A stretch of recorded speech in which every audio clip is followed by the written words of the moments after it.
electoral de lo que quedó atrás del día domingo, del día de ayer. Podemos mirar algunas imágenes y podemos decir algunas cosas.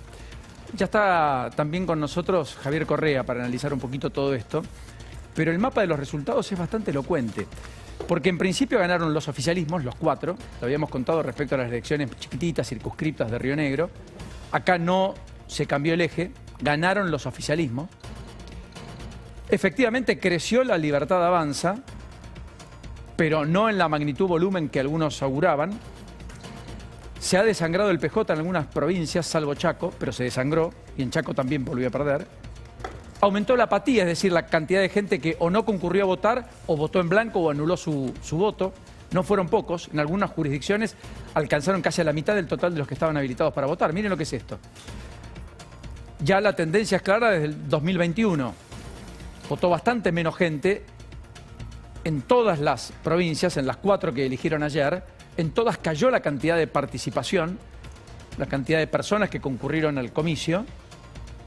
Y además, cuando uno analiza sobre los que participaron el componente de voto en blanco, el componente de voto en blanco ha crecido en algunos lugares. De hecho, en la provincia de Salta, yo les marcaba hace un ratito, más de 20.000 salteños votaron en la ciudad capital en blanco.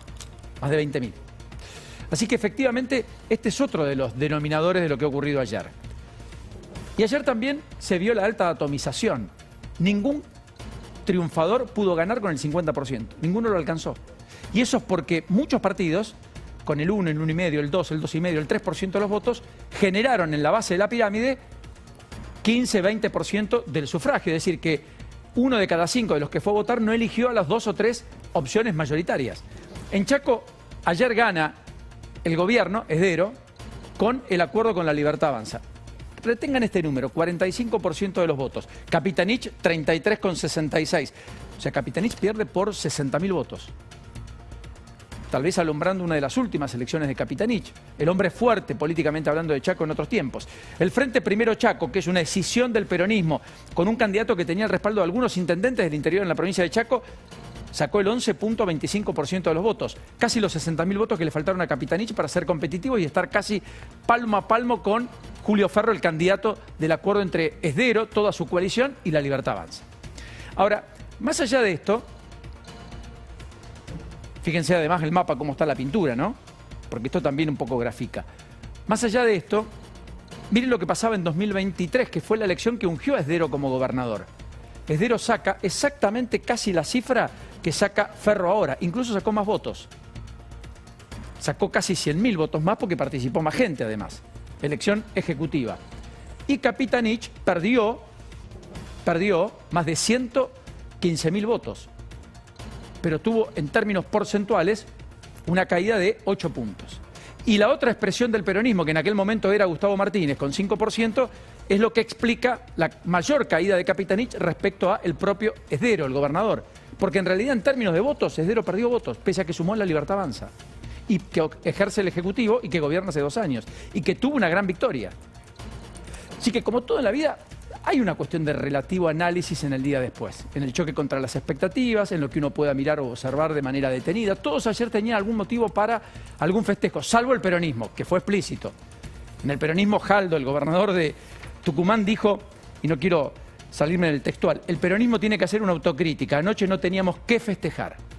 Esto hace que el peronismo no tiene que festejar en un capítulo electoral donde alumbraron elecciones en 4 provincias, de las cuales hasta ayer nomás gobernaban 3. Es más, no fue un día feliz para el peronismo, eso dijo Carlos Bianco, la mano derecha de Kicillof, tal vez pasando la factura ¿a quiénes? A los que intervinieron algunos de los partidos justicialistas de estas provincias, por caso Salta y Jujuy. Esto dijo Bianco esta mañana, miren. Nos preocupa y bueno, nos va a tener que ocupar. Vamos a tener que trabajar para generar los incentivos políticos necesarios para que nuestra población se decida a ir a votar, pero me parece que es una situación bastante generalizada. Parecería ser una situación bastante generalizada y preocupante. Respecto del segundo punto de los resultados, sí, no ha sido un día feliz para el peronismo, por decirlo de alguna forma. No han sido buenos los resultados. no tengo mucho más para decir. Que no ha sido feliz, ¿qué iba a decir? Me parece que lo dice todo, que no ha sido feliz, ¿qué voy a decir? No, Paulita, me parece que la decepción era total. Me parece que hay un paso de factura a Cristina, de todas maneras, en medio de la pulsión no sacada entre Kicillof y Cristina, porque recuerden que en Salta y en Jujuy los interventores los eligió Cristina. En Salta, los interventores, en Salta era, ayúdenme, en Salta era Bernie con Luz Ojeda. Con Luchi Alonso. Luchi Alonso, muy bien. Y en Jujuy, el interventor era Aníbal Fernández. O sea, puño y letra de Cristina Fernández de Kirchner. Ninguna expresión congeniada, armada por quienes fueron los interventores tuvo ningún tipo de éxito ni relevancia.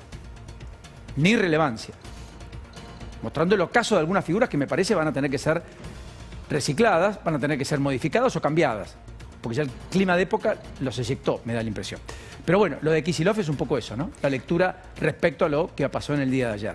Sí, claramente, bueno, sí, fue un mal día para el peronismo, lo hablábamos anoche en medio de la elección, estábamos acá y decíamos, es un mal día porque no hay un resultado concreto para mostrar, incluso a Capitanich le juega en contra esa fracción que hay con una parte del peronismo que le hace incluso estar más lejos del oficialismo provincial. Claro. Yo creo que ahora están enfocados en lo que puede llegar a pasar con Santoro en la ciudad de Buenos Aires el domingo que viene, pese a que Santoro no está mostrando una actitud orgánica, sino más vecinal, sin los referentes típicos del peronismo, con un color verde en su estructura, o sea, tratando de mostrar una reconversión, pero distintas vertientes del peronismo tradicional están dentro de esa lista, así que esa va a ser la primera instancia, y yo entiendo que el peronismo, si se reconstruye, se va a reconstruir desde la provincia de Buenos Aires, si logran allí poner un pie fuerte y ganar la elección. El tema es cómo van a llegar a la elección, si van a llegar juntos, si van a llegar separados y si finalmente se logran imponer.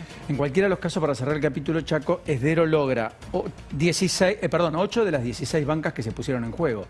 6 las gana Capitanich y 2 las gana el que fue tercero. O sea que dividió Esdero, definitivamente dividió. Después está Salta. En Salta, Sáenz logra un triunfo, bueno, contundente, 11 de 12 bancas a senador, 20 de 30 diputados. La Libertad Avanza logra efectivamente 9 diputados y un senador. El peronismo casi total y absolutamente corrido. La Libertad Avanza, es cierto, se quedó con 12 de las 21 bancas para convencionales constituyentes, porque también se votaron en Salta Capital convencionales constituyentes para reformar la Carta Orgánica Municipal. Y ahí viene el chiste de la cuenta que la adjudican a Santiago Caputo, ¿no? Bueno, las primeras normas va a ser expulsar a los periodistas y que no se permitan cucas. Una cosa por el estilo. Que un poco con humor, acá está. Voy a escribir personalmente la nueva constitución de la ciudad de Salta, capital de la provincia homónima. Quedará prohibido ser zurdo y los periodistas irán presos apenas se reciban de la facultad. Llegan aires de libertad a la ciudad de Salta. Muy interesante cómo los aires de libertad llegan con los presos. Casi una contradicción, digamos, ¿no? Pero bueno, salvo que sean delincuentes. Y los puede haber en todos los rubros, en todo caso el que transgrede el delito, el Código Penal, y ese es el que tiene que tener una pena ejemplificadora, pero rige para todas las profesiones, sin distinción, para aquel que comete delitos, insisto. Bueno, no importa, yo creo que es parte de una morada ya a esta altura de parte del oficialismo, me contado acá, de invalidar a los periodistas en términos de los cuestionamientos, para que digan lo que digan, como son los que lo dicen, queden invalidados, como fue con la política, que era otro tiempo allá por 2023. El problema es que ahora estoy discutiendo y estoy negociando con la política. Entonces algunas cosas cambiaron.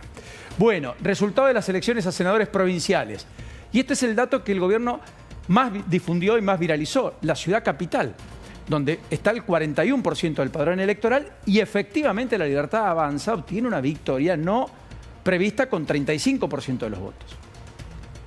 Acá es donde fue al cierre de campaña el Gordo Dan, otros de los dirigentes de las Fuerzas del Cielo, que fueron los que fueron al cierre de campaña, con María Emilia Orozco, que es la actual legisladora nacional y que fue la armadora, con Alfredo Olmedo detrás.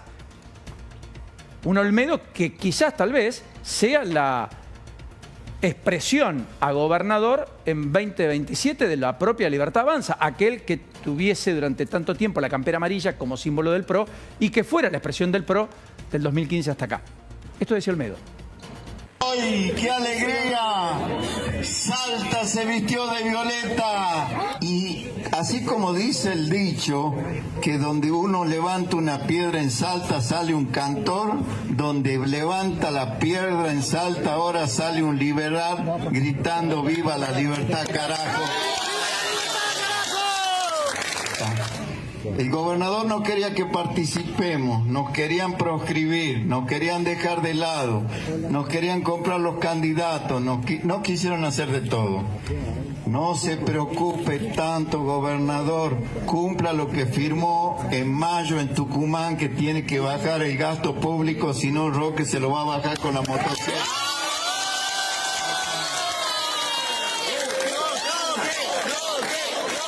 Bueno, y allí aparecía la simbología, digamos, de la campaña de La Libertad Avanza. En el norte votó menos gente y en Aguas Blancas incluso hubo solo 24% de asistencia, es decir, menos de 1 de cada 4 concurría a votar, una localidad que está intervenida, vale la pena decirlo. Y acá aparece Karina Milei en la centralidad de los festejos, con un Milei que dijo arrasamos Salta. Insisto, 11 de 12 senadores quedaron en manos del oficialismo provincial y 20 de los 30 legisladores quedaron en manos del oficialismo provincial. Pero en esos recortes, cada uno interpreta lo que quiere, la ciudad capital fue donde posaron las miradas, el foco, y se valieron para esta arenga a los propios. Pero Karina Milei fue más allá, dijo, gracias a los salteños, jujeños y chaqueños por el mensaje que nos dejaron hoy. ¿Por qué? Porque en San Luis no validaron ninguna de las expresiones de La Libertad Avanza, inclusive la de Carlos D'Alessandro, el actual diputado nacional, que terminó consiguiendo la banca, dicho sea de paso, como legislador a partir del 10 de diciembre en su provincia. Javier Milei me encomendó una misión clara, llevar la antorcha de la libertad a cada rincón del país. Y no vamos a frenar, lo vamos a hacer con la convicción de que este es el único camino para sacar a la Argentina del pozo y ponerla de pie. Este tuit fue retuiteado por Sebastián Pareja, fue retuiteado por buena parte de La Libertad Avanza, pareció, y por el presidente Milei, por supuesto.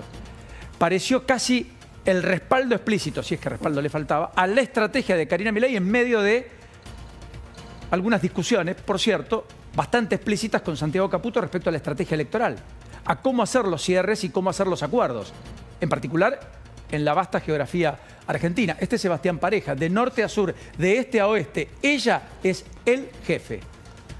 Como diciendo, no hay otro, es ella. Y está la imagen de Karina Milei. Sebastián Pareja, que es el presidente del partido en la provincia de Buenos Aires, que es el que va a tener o no el mandato, según diga Karina Milei, de ir a un acuerdo o no con el PRO y eventualmente con algún sector del radicalismo, el más afín, el de Maximiliano Abad, que va a estar acá con nosotros en un ratito, senador nacional, presidente del partido en la provincia. Bueno, así las cosas, efectivamente en San Luis también hubo un capítulo electoral. Y en San Luis, tal vez, por preponderancia el más chico, pero no menor, se eligieron además intendentes en 9 distritos, en San Luis Capital, en Villa Merced. Allí ganó el gobernador Poggi, que logró finalmente un resultado muy abultado y que doblegó casi a Alberto Rodríguez Sá. Le terminó sacando una muy buena cantidad de votos al ex gobernador, al que había elegido al propio Poggi para gobernar la provincia de San Luis. Logró 12 de los 22 diputados y tiene los números para las reformas que quiere instrumentar a partir del año que viene. Y se impusieron en 8 de las 9 intendencias y en la mayoría de los consejos municipales. O sea que acá sí hubo un nítido ganador y un justicialismo que todo junto, salvo alguna idea, esto tercera posición es finalmente de Alessandro, una expresión de La Libertad Avanza, el Frente Justicialista hace la peor elección en San Luis de toda la historia desde 1983 hasta acá, la peor. Nunca sacó tan pocos votos. Fue esta. Bueno, y por último, Jujuy, no dijimos nada. En Jujuy gana el gobernador. Más de 12 bancas en la legislatura, renovaban 24. Se impuso con más del 38% de los votos. Sacó el 21% La Libertad Avanza y el Frente Justicialista alcanzó 9% de los votos. La izquierda, el 9%. Fue en el único lugar donde el Frente de Izquierda fue relativamente importante, 9%. También total y absolutamente desdibujado. En otros momentos había hecho elecciones muy mayores. Bueno, pero así las cosas, fíjense que La Libertad Avanza consigue 20 puntos, aunque La Libertad Avanza en Jujuy había hecho una elección de más de 35 puntos en 2023. Pero la verdad es comparable con aquello, no. La verdad, no. Con lo cual esto es emergente. Hay que ver cuál es el núcleo duro que pueda generar La Libertad Avanza aquí y allá para consolidar esa expresión política en cada uno de los territorios. La estrategia es pintarse de violeta y que los que quieran sumarse, se sumen. Salvo alguna excepción. Chaco lo fue. ¿Habrá más? Misterio que solo el tiempo va a develar. Javier, ¿qué viste ayer? ¿Cómo estás, Paulino? Un placer. Bueno, me parece que las elecciones locales se tienen que medir y analizar como lo que son efectivamente elecciones locales, pero lo que yo veo son dos datos nacionalizables. El primero es la abstención, que lo mencionabas al principio, me parece bastante elocuente, hay que sumar el antecedente de Santa Fe, pero lo que me interesa remarcar sobre esto es que parece no haber una revinculación de la sociedad con la política, porque Correcto. es muy marcada esta tendencia. Y esa idea que por ahí teníamos algunos de que el proceso que termina con Milei en la Casa Rosada venía a culminar un proceso de descontento, de apatía, de nihilismo político, parece estar caminando todavía, parece estar vigente. Me parece importante que este mensaje le llegue a todo el sistema político. No hay enamoramiento, no hay reenamoramiento si es que alguna vez lo vuelve a haber dado el proceso global en el que estamos viviendo. Y el segundo dato importante me parece tiene que ver con el gobierno de Milei, Milei y el gobierno de Milei en 2023 viene a romper con la política tradicional nacional, con el PRO, con el radicalismo, con el peronismo, pero no viene a romper con el poder local. ¿Por qué me parece importante esto? Porque el poder local es un dato nacionalizable, dado que este gobierno empieza a tener problemas en el Congreso de la Nación, en donde están representados el poder local de las provincias. Y recordemos, saquemos ficha limpia, por ahí lo tocamos en un rato, que me parece que tiene sus particularidades, pero recibió en el Senado un rechazo de los jueces de la Corte y en diputados la aprobación para que avance la investigación sobre el caso Libra. Entonces, que el gobierno tome nota sobre el poder local, que es el único poder que todavía no pudo romper del sistema político tradicional, me parece que es importante porque tiene que mirar el Congreso de la Nación en lo que queda de su mandato. Sí, hablando del Congreso, ahí Paula estaba viendo, leyendo en los diarios, que el gobierno está estudiando alternativas para prorrogar básicamente las facultades delegadas por decreto que las tiene hasta el 8 de julio de este año. Y bueno, aparte del plan del gobierno pasa por el ministerio, sobre todo de Federico Sturzenegger, más allá de lo económico más troncal que hace Caputo. Sí. Y acordate que también la oposición lo que está tratando es de sacarle esas facultades delegadas antes de que se le venzan. Fue bastante infructuoso el intento, pero digo, hay una parte del plan del gobierno que pasa por allí, así que no me extraño. Claro, pero pensemos que en menos de 2 meses se concluyen o terminan las facultades delegadas en materia administrativa, económica, financiera y energéticas que habían sido votadas por un año en la Ley Bases, que finalmente fue promulgada el 8 de julio del año pasado. Claro, ¿te acordás que el gobierno las quería por más? Quería más facultades delegadas, se achicaron los plazos, se achicaron las áreas, las materias, correcto. Pero pasa, ¿te acordás que Sturzenegger tiene el contador allí en el ministerio de cuántos días le quedan? Pero bueno, tal vez las pretenden Lo que están buscando son alternativas. Yo lo tiendo a pensar que lo van a hacer por decreto, lo cual va a generar una discusión jurídica. Porque ¿cuál sería la alternativa? Exponerlo a un debate, facultades delegadas, en un clima de contexto electoral como que estamos, con la fricción que hay permanente justamente por los temas institucionales con el PRO, que ha sido hasta acá siempre el que le ha dado los respaldos. Yo creo que no pasa el tamiz, me da la impresión. El peronismo se va a oponer, el PRO también. Hacemos coalición federal, entiendo que lo mismo, la izquierda lo mismo. O sea que no hay número, quiero decir. Sí, tal vez lo introduce en el Congreso y espera a ver cómo le va en la elección para ir a buscar conseguir las facultades después de octubre. Claro, pero ya no podría prorrogar las actuales. O sea, caducarían el 8 de julio y volverían a instaurarse. Tendría unos meses sin. Claro, cuando se reúna la nueva composición del Congreso, que hay que ver con qué volumen también, ¿no, Javier? En una semana batallando en la ciudad de Buenos Aires, el PRO con La Libertad Avanza. Una guerra, es como el Vietnam de la guerra entre ellos, ¿no? Digamos, entonces me parece que ir al Congreso en este estado de situación es complicado. Bueno, hablando de eso, sobre la causa Libra, habló el presidente esta mañana, que en realidad fue una nota grabada, con la que me dicen que efectivamente va a ser candidata. ¿Brey? Sí, Brey, sí. Ah, ¿ahí dónde? En la ciudad de Buenos Aires, probablemente diputada nacional. Mira. Sí, algunos ya lo da como hecho, pero no lo sé. Más allá de eso, efectivamente, habló con nuestra colega y esto dijo sobre ficha limpia, en una definición que a todas luces fue sorpresiva y ameritó las respuestas. Con lo cual